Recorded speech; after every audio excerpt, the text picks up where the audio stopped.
Pour ce que l'Esprit veut nous donner ce soir, je vais vous inviter à tourner dans Nombre chapitre 21 pour aller un peu dans l'introduction du message que l'Esprit veut nous donner ce soir. Dans Nombre chapitre 21, on va lire à partir du verset 4 au verset 9.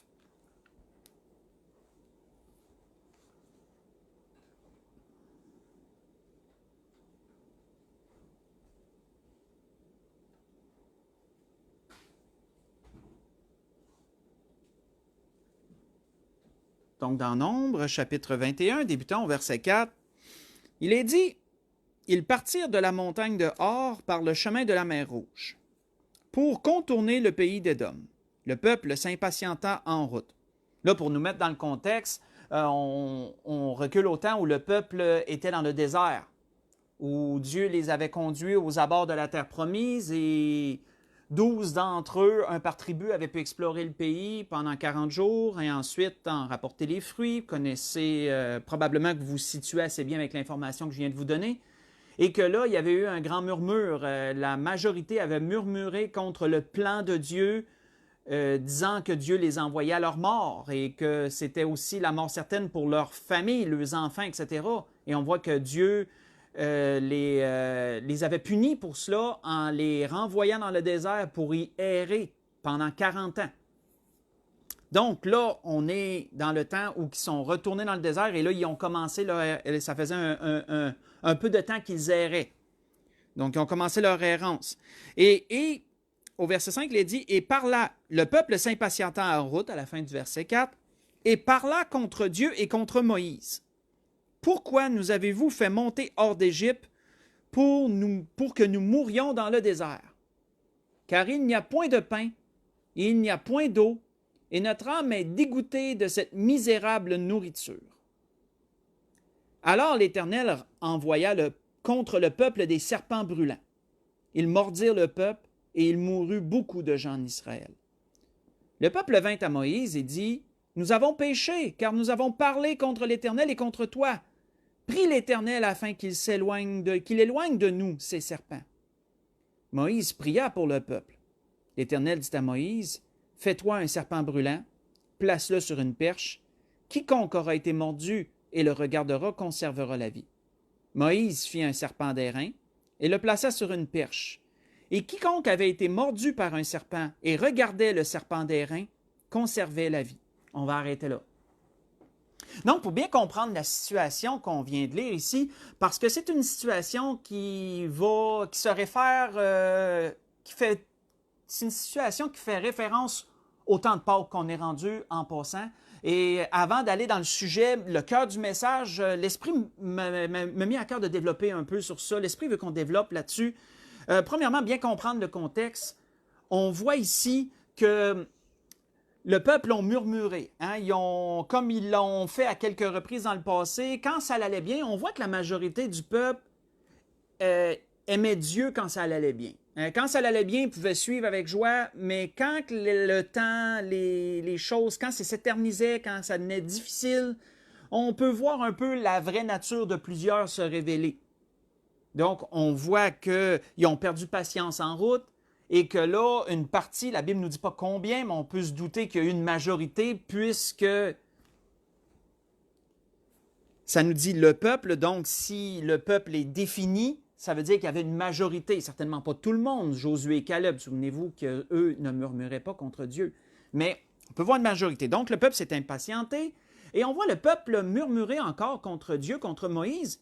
Et entre autres choses, on traitait la manne de misérable nourriture. C'est ce qu'il disait à la fin du verset 5. Hein? Il n'y a point de pain, il n'y a point d'eau, et notre âme est dégoûtée de cette misérable nourriture. Ça, vous savez, c'est une atteinte grave au bienfait de Dieu. Parce que ce qui est misérable, ça veut dire que tu l'utilises seulement en temps de misère. Autrement dit, si la manne était une misérable nourriture, ça veut dire qu'il fallait vraiment être dans misère terrible pour devoir en être réduit à manger la manne. Donc, voyez-vous que ça l'abaisse de beaucoup, ça méprise de beaucoup la chose en question. Donc, les bienfaits que Dieu avait faits et la manne que Dieu faisait tomber pour eux dans le désert, était regardé avec dédain et considéré comme une chose misérable, une chose de misère. On peut voir que c'est assez grave. Et là, on voit le châtiment de Dieu éclater au milieu d'eux, ces serpents qu'on dit brûlants, probablement que, vous savez qu'il y a plusieurs types de serpents qui sont venimeux dans le désert.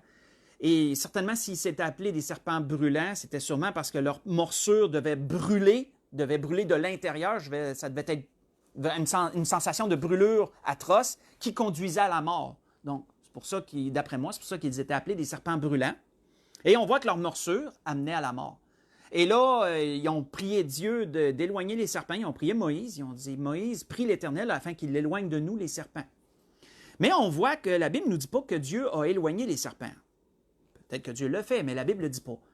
La Bible nous dit plutôt que Dieu a dit à Moïse, tu vas te faire un serpent d'airain, puis tu vas l'attacher sur une perche et tu vas l'élever sur une perche. Et ceux qui auront été mordus, pour être guéris, doivent regarder le serpent, doivent fixer leur regard sur le serpent et ils seront ainsi guéris. Cet événement-là a été un événement marquant pour le peuple et dans leur histoire également. Et on voit que le Seigneur Jésus, lorsqu'il a expliqué la raison de sa venue à un chef religieux de l'époque du nom de Nicodème, a référé directement à cet événement-là dans lequel on lit. Faites juste écouter, je vais juste vous lire brièvement ce que le Seigneur a dit à Nicodème à propos de cela. On voit que le Seigneur avait dit à Nicodème, pour expliquer un peu, parce que le Seigneur essayait d'expliquer à Nicodème ce qui le concernait, puis Nicodème ne comprenait pas.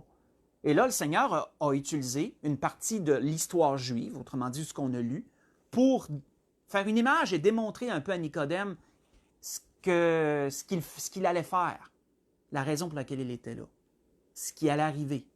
Donc Jésus dit, « Et comme Moïse éleva le serpent dans le désert, il faut de même que le Fils de l'homme soit élevé, afin que quiconque croit en lui ait la vie éternelle. Car Dieu a tant aimé le monde qu'il a donné son Fils unique, afin que quiconque croit en lui ne périsse point, mais qu'il ait la vie éternelle. Dieu, en effet, n'a pas envoyé son Fils dans le monde pour qu'il juge le monde, mais pour que le monde soit sauvé par lui. » Donc, voyez-vous, dans tout ce que le Seigneur Jésus décrivait à Nicodème, on peut voir des liens directs avec les serpents brûlants. On peut voir un lien direct avec tout ce qui était décrit dans les nombres qu'on vient de lire. Les serpents. Qu'est-ce que représente le serpent? Le serpent représente le péché. Faites le lien dès la Genèse. Quelle forme le diable a-t-il pris pour faire chuter Adam et Ève? Il a pris la forme du serpent. Et depuis la chute, le serpent a toujours été associé au péché à travers le temps. On voit que la morsure du serpent amenait la mort, et c'est pareil spirituellement. Le péché amène la mort spirituelle. La morsure, entre guillemets, du péché amène la mort spirituelle. On peut faire un peu cette image-là aussi. Jacques nous l'avait bien décrit. Jacques a bien fait un lien avec le péché, la mort et ce qui arrive aussi pour l'être humain, spirituellement parlant. Et on sait que la mort, c'est la séparation d'avec Dieu. La mort spirituelle, séparation d'avec Dieu, qui entraîne également la mort physique. Donc, Jacques disait ceci, faites juste écouter toujours, Jacques dit « Mais chacun est tenté quand il est attiré et amorcé par sa propre convoitise, puis la convoitise, lorsqu'elle a conçu, enfante le péché, et le péché, étant consommé, produit la mort. » Vous voyez ça dans Jacques 1, versets 14 et verset 15. Donc, faire un lien péché, mort, la Bible nous le dit directement, le lien avec ça. Donc, comme le peuple était attaqué par des serpents brûlants, et que les serpents les mordaient, et que tous ceux qui étaient mordus mouraient, bien, la solution de Moïse, que l'Éternel a donnée à Moïse, a été de faire un serpent à l'image de ces serpents-là qui apportaient la mort et de l'élever sur une perche. C'est important aussi à comprendre parce que la perche, elle représente la malédiction. Pourquoi? Parce que dans la loi de Moïse, il est écrit que tout ce qui est élevé au bois est un objet de malédiction. Vous voyez ça dans le Deutéronome 21, versets 22 et 23, pour ceux qui aiment faire des recherches et ratisser un peu plus large. Donc, tout ce qui est élevé sur le bois est maudit est un objet de malédiction. Donc, qu'est-ce que Moïse faisait, en gros, avec ce serpent qui était attaché à la perche et qui était élevé? C'est que le serpent était maudit. Maintenant, souvenez-vous, qu'est-ce que le serpent représente? Il représente le péché. Qu'est-ce que Jésus a à voir dans cette image? C'est que la Bible nous dit que Jésus a porté nos péchés et qu'il les a cloués à la croix. Donc, voyez-vous que le serpent qui était sur la perche dans l'Ancien Testament, dans ce qu'on a lu, représente ce que Jésus a porté. Ça ne représente pas Jésus lui-même. Jésus n'est pas représenté comme un serpent, jamais. Ça représente ce que Jésus a porté sur lui. Qu'est-ce que Jésus a amené à la croix? C'est nos péchés. Qu'est-ce que Jésus a maudit à la croix? C'est nos péchés. La perche représente la croix. Donc, voyons-nous, une belle image se dresser et on est encore dans le temps de Pâques. Donc, je crois un peu que c'est pour ça que l'Esprit voulait qu'on comprenne l'image en entier, qu'elle nous soit décrite, pour faire un lien un peu avec le temps encore où on est rendu. On est encore dans le temps de Pâques. L'importance du sacrifice que notre Seigneur a payé un jour pour nous. Et juste avant d'enchaîner, je vais vous lire un peu un résumé. L'apôtre Paul avait bien résumé aux Colossiens ce que le Seigneur a fait pour nous à la croix et cette image-là aussi qu'on peut voir de l'Ancien Testament, bien, image, ce fait qu'on pourrait dire, ce fait vécu qu'on vient de lire. On voit que l'apôtre Paul avait dit ceci aux Colossiens. Il dit, « Vous qui étiez morts par vos offenses et par l'incirconcision de votre chair, il, en parlant de Jésus, il vous a rendu à la vie avec lui, en nous faisant grâce de toutes nos offenses. » Il peut, Dieu aussi. Il a effacé l'acte dont les ordonnances nous condamnaient et qui subsistait contre nous, et il l'a détruit en le clouant à la croix. C'est quoi l'acte qui nous condamnait? C'est le péché. Donc, l'apôtre Paul fait référence, il a effacé l'acte, il a annulé l'effet du péché, en d'autres mots, en clouant le péché à la croix, en détruisant. En le clouant, il l'a détruit en le clouant à la croix. Il a dépouillé les dominations et les autorités, les a livrées publiquement en spectacle en triomphant d'elles par la croix. Ce que l'apôtre Paul disait. Vous voyez ça dans Colossiens 2, ce que j'ai lu, verset 13 au verset 15. Donc, je crois qu'on a fait un peu le tour. Et sur le sujet que l'Esprit veut nous amener ce soir, c'est comment ils étaient guéris, ces gens-là. Ceux qui avaient été mordus par le serpent, comment étaient-ils guéris?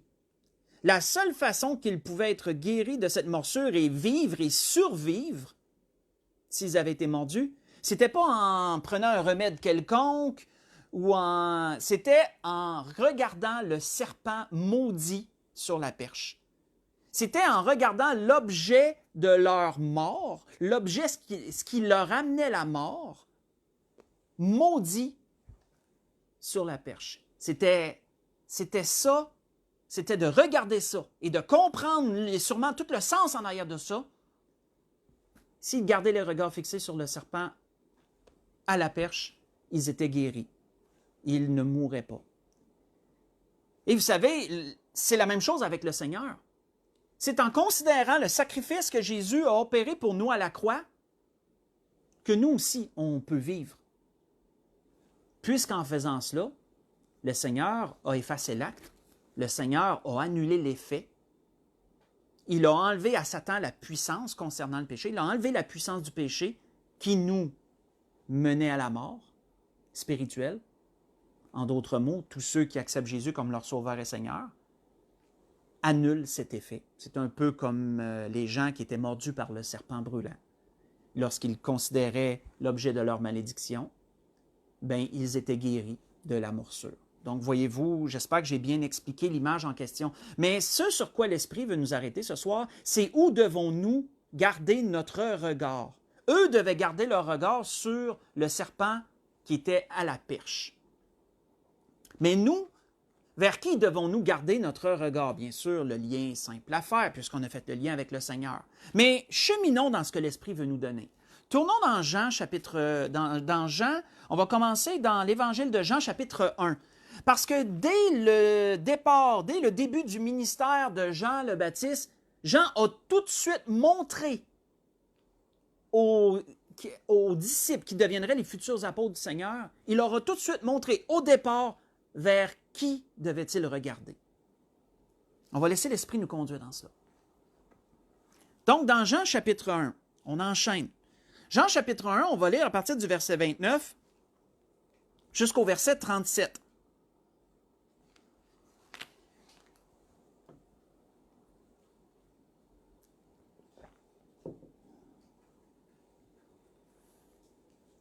On voit qu'il est dit, le lendemain, il, en parlant de Jean le Baptiste, vit Jésus venant à lui. Et il dit, voici l'agneau de Dieu, qui ôte les péchés du monde. C'est lui dont j'ai dit, après moi vient un homme qui m'a précédé, car il était avant moi. Je ne le connaissais pas, mais c'est afin qu'il soit manifesté à Israël que je suis venu baptiser d'eau. Jean rendit ce témoignage. J'ai vu l'Esprit descendre du ciel comme une colombe et s'arrêter sur lui.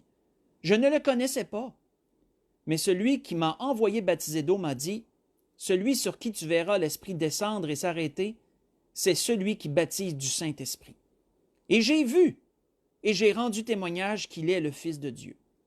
Le lendemain, Jean était encore là avec 2 de ses disciples. Et ayant regardé Jésus qui passait, il dit, voilà l'agneau de Dieu. Les 2 disciples l'entendirent prononcer ces paroles et ils suivirent Jésus. On va arrêter là. Donc, voyez-vous que dès le début du ministère du Seigneur, Jean a tout de suite attiré les regards de ses propres disciples, parce qu'on sait que Jean fut un très grand homme et c'est un homme qui attirait les foules, tout comme le Seigneur allait faire lui-même. C'est un homme auquel des gens s'étaient attachés et ils étaient devenus ses disciples, autrement dit, des gens qui le suivaient partout, qui l'écoutaient dans tout ce qu'il disait,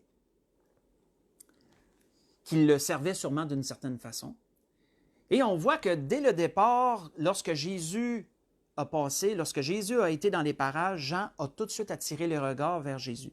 Il a tout de suite dit à ses disciples, c'est vers lui que vous devez regarder. Voici l'agneau de Dieu qui ôte les péchés du monde.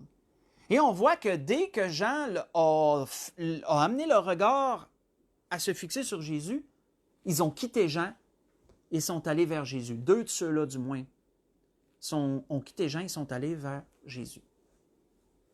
Et ils ont commencé à suivre Jésus à la place de suivre Jean. On voit que plus tard, d'ailleurs, lorsque Jésus a grandi en popularité, que ses disciples, les disciples qui maintenant suivaient Jésus, baptisaient. On voit que beaucoup de gens allaient vers Jésus plutôt que d'aller vers Jean le Baptiste pour être baptisés. La popularité de Jean diminuait et celle de Jésus augmentait. Et il y en a que ça les a dérangés. Ils étaient allés voir Jean et il avait exposé ce problème, entre guillemets, à Jean. Et qu'est-ce que Jean avait dit? Est-ce que Jean a essayé de détourner les regards des gens vers lui au lieu de les regarder vers le Seigneur? Jean avait dit au contraire, il faut qu'il croisse et que moi je diminue. En voulant dire, c'est correct que vous ne me regardez plus. C'est correct que moi on me délaisse. C'est lui que vous devez, c'est vers lui que vous devez regarder. C'est maintenant vers lui que vous devez aller. Hein, ce que je vous ai lu, la réponse de Jean, c'est dans Jean 3, verset 30. Vous connaissez bien cette réponse. Donc, dès le départ, Jean a attiré les regards vers Jésus. C'est vers lui que vous devez regarder. Et on voit que ça a été comme ça aussi par la suite, quand on considère le ministère du Seigneur avec ses disciples, ça a été aussi comme ça par la suite. Si on continue dans Matthieu 14, alors on voit une situation qu'on a touchée un peu dernièrement, mais l'Esprit nous donnait d'aller leur visiter encore. Dans Matthieu chapitre 14, Matthieu chapitre 14, on va lire à partir du verset 24 au verset 32. À un moment donné, lorsqu'ils ont traversé les eaux, on en a parlé dans un message précédent. Et on va aller revisiter ces choses-là parce que noterez que tout ce dans quoi l'Esprit nous amène ce soir va toujours nous montrer l'importance de garder les regards fixés sur Jésus.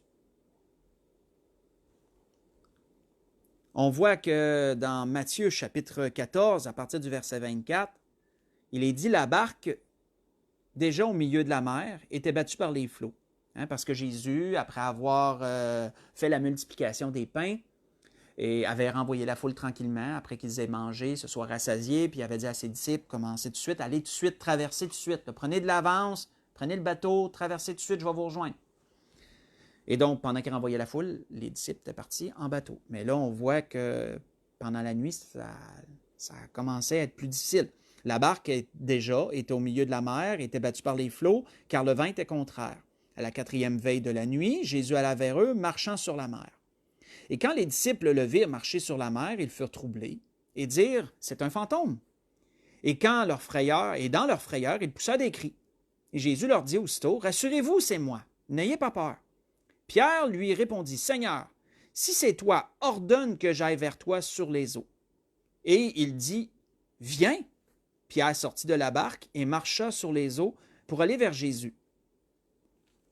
Mais voyant que le vent était fort, il eut peur. Et comme il commença à enfoncer, il s'écria, « Seigneur, sauve-moi! » Et aussitôt, Jésus étendit la main, le saisit et lui dit, « Homme de peu de foi, pourquoi as-tu douté? » Et ils montèrent dans la barque et le vent cessa. On va arrêter ici. Donc, le point important dans ce qu'on vient de lire, le point sur lequel l'Esprit veut attirer notre attention, notez que dès que les disciples ont surmonté la peur qu'ils ont eue de voir Jésus venir à eux marchant sur les eaux, parce que c'était sûrement la dernière chose auquel ils s'attendaient, on peut s'imaginer, Pierre a eu tout de suite le réflexe. Pierre, c'était un homme fonceur. Hein? Pierre, c'était celui qui allait souvent au-devant des choses.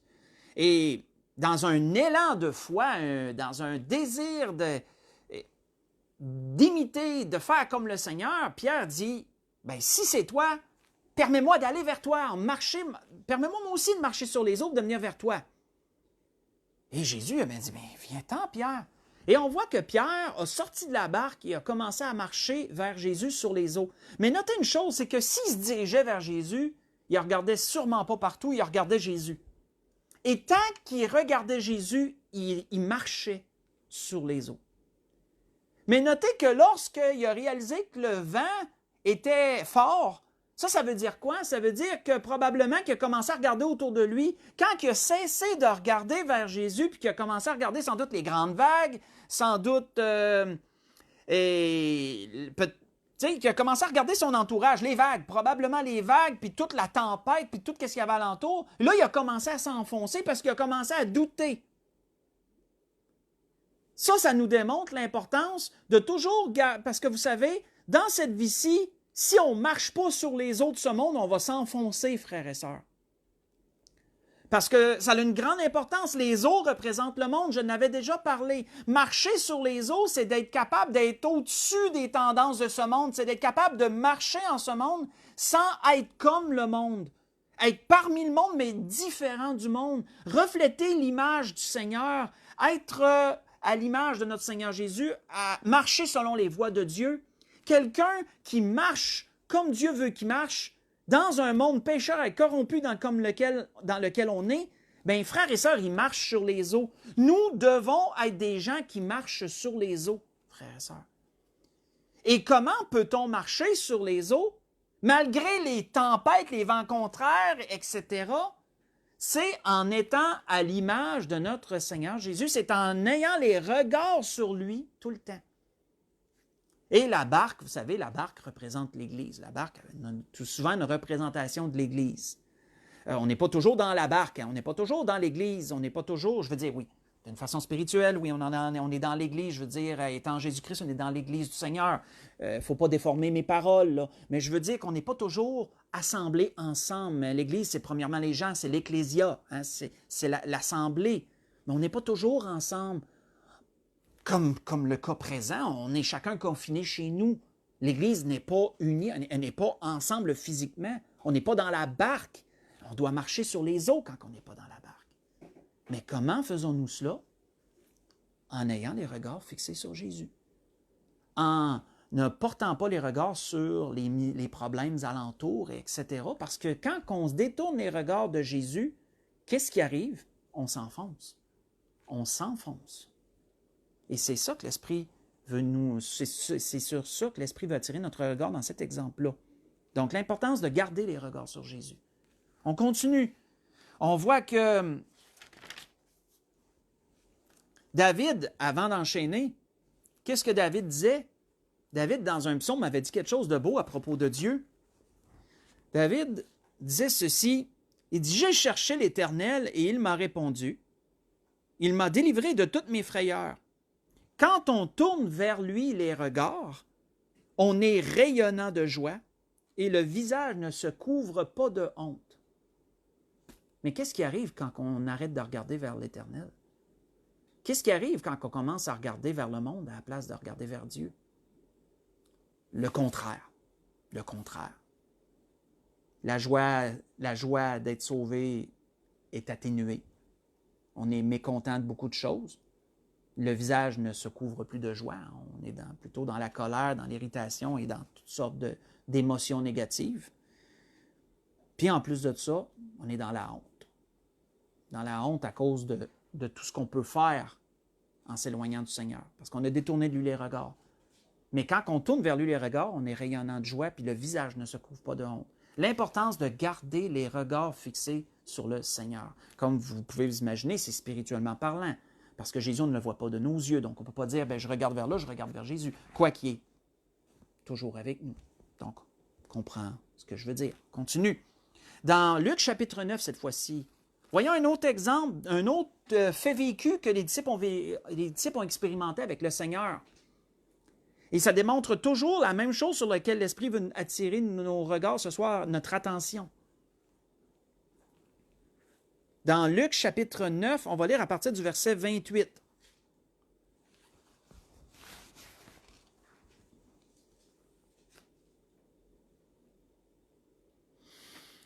À partir du verset 28, on va lire jusqu'au verset 36. Excusez-moi. Environ 8 jours après qu'il eut dit ces paroles, et pourrait aller lire précédemment si vous voulez savoir quelles paroles le Seigneur a dit, Jésus prit avec lui Pierre, Jean et Jacques, et il monta sur la montagne pour prier. Et pendant qu'il priait, l'aspect de son regard changea, l'aspect de son visage changea, son vêtement devient d'une éclatante blancheur, et voici 2 hommes s'entretenaient avec lui, c'étaient Moïse et Élie, qui, apparaissant dans la gloire, parlaient de son départ qu'il allait accomplir à Jérusalem. Pierre et ses compagnons étaient appesantis par le sommeil, mais s'étant tenus éveillés, autrement dit, ils devaient somnoler, ils ne devaient pas...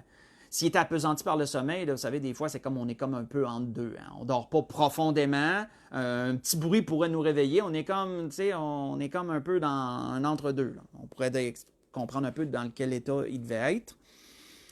Et on voit qu'ils virent, là, on voit que... Tout de suite, ils ont réalisé qu'il se passait quelque chose. Ils virent la gloire de Jésus et les 2 hommes qui étaient avec lui. Au moment où ces hommes se séparaient de Jésus, Pierre lui dit, « Maître, il est bon que nous soyons ici. Dressons 3 tentes, une pour toi, une pour Moïse et une pour Élie. » Il ne savait pas ce qu'il disait. En voulant dire, il parlait en insensé. C'est un faux raisonnement. Ce n'était pas quelque chose de bon qu'il voulait faire, malgré que ça semblait bon. Donc, il ne savait pas ce qu'il disait. C'est un peu... Donc, on voit que comme il parlait ainsi, une nuée vint les couvrir. Et les disciples furent saisis de frayeur en les voyant entrer dans la nuée. Et de la nuée sortit une voix qui dit, « Celui-ci, en parlant de Jésus, celui-ci est mon fils bien-aimé, mon fils élu. » On voit qu'ailleurs, il est écrit bien-aimé, mais peu importe. « Mon fils élu, écoutez-le. » Et quand la voix se fit entendre, Jésus se trouva seul. Les disciples gardèrent le silence.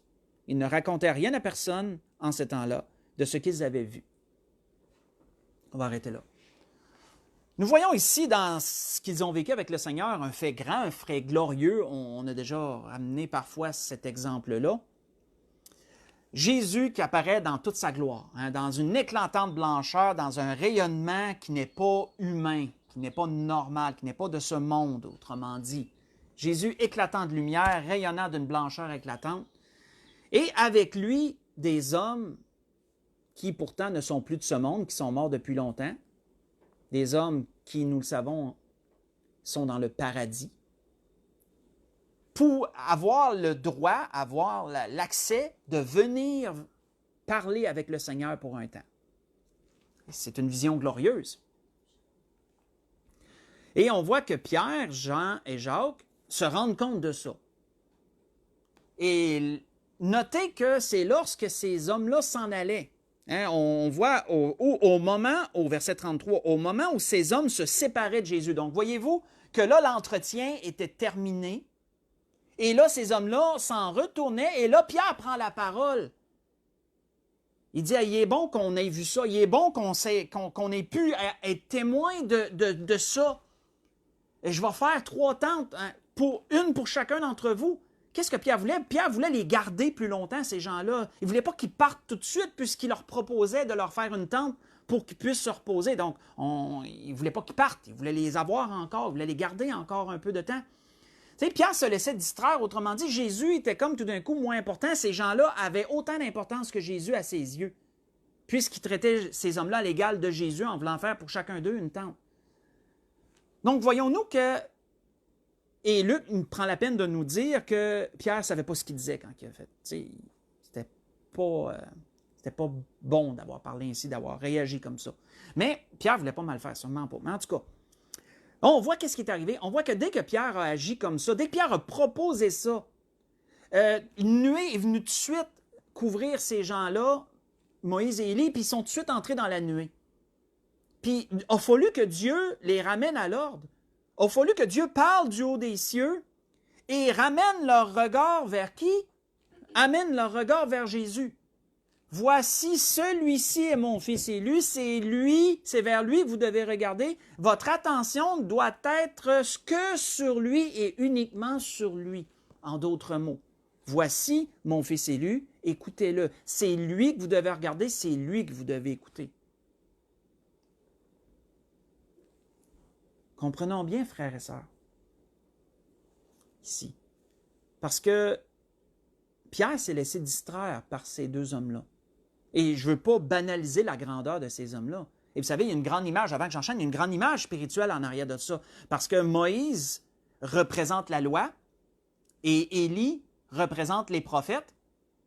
Et Jésus est celui qui accomplit et la loi et les prophètes. C'est lui qui est au centre de tout, c'est lui qui est le cœur de tout ça. Donc, il y a une grande image importante là-dedans. Et même le Seigneur l'avait mentionné en passant. Faites juste écouter, le Seigneur avait dit ceci, « Ne croyez pas que je suis venu pour abolir la loi ou les prophètes. Je suis venu non pour abolir, mais pour accomplir. » Donc, voyez-vous que ça rejoint un peu ce que je viens de vous dire.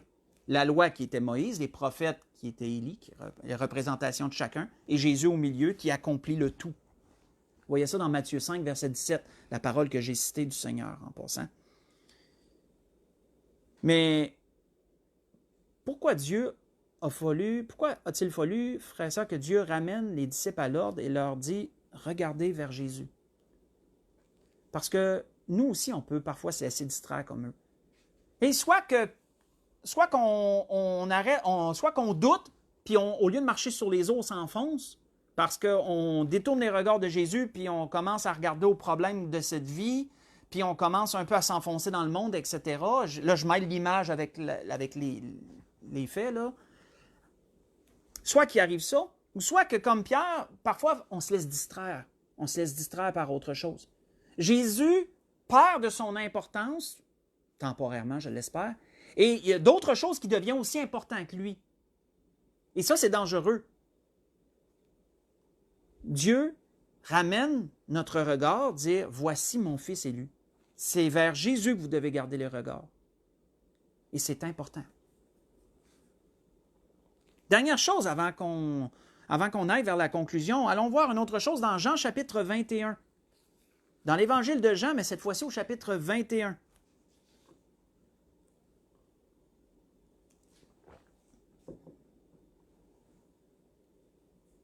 Vous savez, comme on le voit jusqu'à présent, les disciples ont vécu comme ça des expériences avec le Seigneur qui ramenaient toujours ce même fait. Restez les regards fixés sur Jésus. C'est lui qui est important. C'est vers lui que vous devez regarder.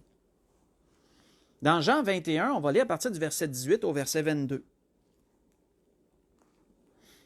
On voit que Jean dit, en citant les paroles du Seigneur, il dit « En vérité, je te le dis. » Là, Jésus parle avec Pierre. En passant, si on veut lire le contexte pendant la semaine, vous le verrez, Jésus parle avec Pierre. « En vérité, je te le dis. Quand tu étais plus jeune, tu te saignais toi-même et tu allais où tu voulais. Autrement dit, tu te saignais toi-même, tu t'habillais toi-même, tu mettais ta ceinture toi-même, hein, tu nouais tes vêtements toi-même. Tu avais une autonomie, en d'autres mots. Tu allais où tu voulais, tu avais une liberté puis une autonomie. Mais quand tu seras vieux, tu étendras tes mains, un autre te ceindra et te mènera où tu ne voudras pas. Il dit cela pour indiquer par quelle mort Pierre glorifierait Dieu. Et ayant parlé ainsi, il lui dit « Suis-moi ». Il y a quelque chose d'important, frères et sœurs, une logique sur laquelle je voudrais attirer notre attention, c'est si quelqu'un te dit de le suivre, on comprend-tu qu'il faut que tu le regardes pour savoir où aller? Non, je pense qu'on s'entend tous là-dessus. Hein? Si quelqu'un te dit « Hey, suis-moi », là, ben, c'est pas en regardant le plafond, pas en regardant tout le tour que tu vas être capable de savoir où il s'en va. Si tu veux le suivre, il faut que tu le regardes. Donc, qu'est-ce que Jésus dit à Pierre? Suis-moi. Autrement dit, regarde-moi. Là. Détourne pas les regards. Là. Ton attention, garde-la fixée. Là. Pierre s'étant retourné, si on lit à partir du verset 20, Pierre s'étant retourné, voyez-vous que là, il regarde ailleurs, Pierre. Là. Pierre dit, vit venir après eux le disciple que Jésus aimait. Donc, après eux, Pierre suit Jésus. Jésus, il part. Pierre le suit. Pierre, après ça, il se retourne, puis il voit venir le disciple que Jésus aimait après eux. Donc, voyez-vous qu'il est en arrière. Fait que ça veut dire que tu ne regardes plus vers Jésus, là, tu te retournes, là, puis OK, Pierre est là, là. Pas Pierre, excusez, Jean, il est là, là. Voit venir après eux le disciple que Jésus aimait, celui qui, pendant le souper, s'était penché sur la poitrine de Jésus, et avait dit, Seigneur, qui est celui qui te livre? En le voyant, Pierre dit à Jésus, et celui-ci, Seigneur, que lui arrivera-t-il? Hein? Pierre a voulu savoir par curiosité mal placée. Tu viens juste de me donner un peu mon avenir. Tu viens juste de me dire un peu ce qui arriverait plus tard pour moi. Tu veux que je te suive, correct. Mais lui, qu'est-ce qui va arriver avec lui? Ça va être quoi son avenir à lui? Ça va être quoi un peu son parcours? Puis qu'est-ce que Jésus lui répond? Jésus lui dit, si je veux qu'il demeure jusqu'à ce que je vienne, que t'importe? En voulant dire, ça ne te regarde pas. Pourquoi ça te concernerait? Toi, suis-moi. Toi, suis-moi. Hein? Laisse faire si l'autre me regarde ou pas, mais toi, assure-toi de me regarder. Toi, assure-toi de garder les regards sur moi. Puis laisse faire si l'autre ne regarde pas les... Laisse faire l'autre. Occupe-toi de toi dans ce sens-là. Parce que vous savez, souvent, malheureusement, on va regarder, on va être prompt à regarder un peu les défauts de nos frères et nos sœurs, des autres gens qui suivent le Seigneur. On va dire, ben ouais, lui, il ne fait pas ça comme ça, ou lui, il ne fait pas ça comme ça. Puis, quand on fait ça, ben, on détourne les regards de Jésus, frères et sœurs, quand on fait ça. Et c'est pas ça que Jésus veut. Jésus veut qu'on le suive, il veut qu'on garde les regards sur lui. Laisse faire l'autre, toi, suis-moi. Garde les regards sur moi. On peut voir que du début à la fin de son parcours, du parcours du Seigneur avec ses disciples, ça a toujours été de ramener leur attention. Hein. Parce que de différentes façons, leur attention était détournée. Et Jésus, Dieu, avec patience, ramenait toujours leur regard, ramenait toujours leur attention sur lui, où qu'elle devait être. Mais est-ce que c'est si différent que ça, frères et sœurs, de nos jours, de nous? Est-ce que nous, on est aussi différents qu'eux autres dans ce sens-là? On va conclure là-dessus. Tournons dans Hébreux chapitre 12. Tournons dans Hébreux chapitre 12. Fait qu'on, comme vous voyez ce soir, on a fait un petit parcours. On a commencé dans l'Ancien Testament, on a commencé dans les Nombres, dans la situation qui est une représentation, je dirais, de l'œuvre que Jésus est venu faire à la croix pour nous, dans toutes les représentations que je vous ai nommées, serpents, etc., péché et tout. On voit que ça représente ce que Jésus est venu faire pour nous à la croix. Et la seule façon que ces gens-là pouvaient être guéris de la morsure, c'était en regardant le serpent à la croix, à la perche, un serpent qui était maudit sur la perche. Et l'image est que la seule façon qu'on peut être sauvé, c'est en regardant ce que Jésus a fait pour nous à la croix. Comme ces gens-là. Pareil, la même chose, mais avec l'image. On a vu que Jean le Baptiste a attiré, dès le départ du ministère de Jésus, dès le début, Jean a attiré le regard de ses disciples vers Jésus, puis il a dit, c'est lui l'agneau de Dieu. Et on voit qu'ils ont commencé à suivre Jésus. Et par la suite, Jésus a toujours ramené leur regard vers lui. Il dit, regarde, l'important, c'est de regarder le Seigneur, c'est de toujours garder le regard vers lui. C'est comme ça que tu marches sur les eaux. C'est comme ça que tu ne te laisseras pas distraire par des choses alentours. Tu ne considéreras pas que d'autres choses est aussi important que Jésus. C'est comme ça que tu ne t'occuperas pas des voisins. Ça ne veut pas dire de ne pas aider nos frères et nos sœurs, ça ne veut pas dire de se foutre d'eux autres, bien absolument pas. Mais au lieu de regarder leurs défauts, au lieu de considérer comment chacun ne font pas ce que toi tu ferais, ou etc., toi tu t'occupes de toi, de ta relation avec le Seigneur, puis toi tu t'occupes de garder les regards fixés sur lui. Pour conclure, dans Hébreux chapitre 12, à partir du verset 1, on va lire du verset 1 au verset 3 pour conclure, c'est un peu une belle récapitulation de tout ça, mais ça nous parle. On voit que nous donc, disait l'auteur de ce livre, il dit « Nous donc aussi, puisque nous sommes environnés d'une si grande nuée de témoins, » là, pensez à tout le monde qui nous côtoie tout le temps, pensez aux voisins, pensez à la famille. La nuée de témoins, elle nous environne à tous les jours. C'est pas parce qu'on est confiné qu'on n'a plus de témoins, en passant. Là. Il y a encore des gens qui nous voient. Là. Donc, puisque nous sommes environnés d'une si grande nuée de témoins, rejetons tout fardeau et le péché qui nous enveloppe si facilement, et courons avec persévérance dans la carrière qui nous est ouverte. Ayant les regards, et là notez, ayant les regards sur Jésus, qui suscite la foi et l'amène à la perfection. Nos regards doivent être toujours portés sur le Seigneur. C'est lui qui est l'auteur de notre foi et c'est lui qui la perfectionne, notre foi. Donc, si tu veux être sauvé, il faut que tu regardes vers Jésus. Si tu veux grandir dans ta relation, il faut que tu regardes vers Jésus. Donc, le regard doit être gardé là. Parce qu'il suscite la foi et l'amène à la perfection. Et ensuite, il dit, excusez-moi,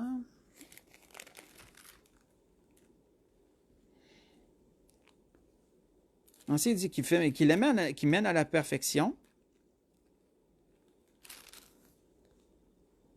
On voit que donc, en vue de la joie qui lui était réservée, en parlant de Jésus, en vue de la joie qui lui était réservée, ça c'était ce qu'il allait avoir dans l'avenir, là, il a souffert la croix, méprisé l'ignominie, autrement dit, il n'a pas eu peur d'avoir honte, il n'a pas eu peur d'attirer la honte. L'ignominie, c'est une très grande honte. Là. Il a méprisé l'ignominie parce qu'on sait qu'à la croix, c'était honteux d'être sur la croix. Ce n'était pas glorieux, c'était honteux. Donc, il a méprisé d'être un objet de honte. Il n'a pas eu peur d'être un objet de honte, en termes plus simples. Il a méprisé l'ignominie et s'est assis à la droite du trône de Dieu. Considérer, et vous savez, considérer, là, c'est important parce que ça rejoint ce que l'Esprit nous dit ce soir. Considérer, c'est de porter une attention particulière à. Donc, tu ne peux pas considérer si tu ne regardes pas. Si, mettons, je vous dis, considérez le verre d'eau qui est ici, bien ça veut dire regarder, porter une attention particulière au verre d'eau qui est là.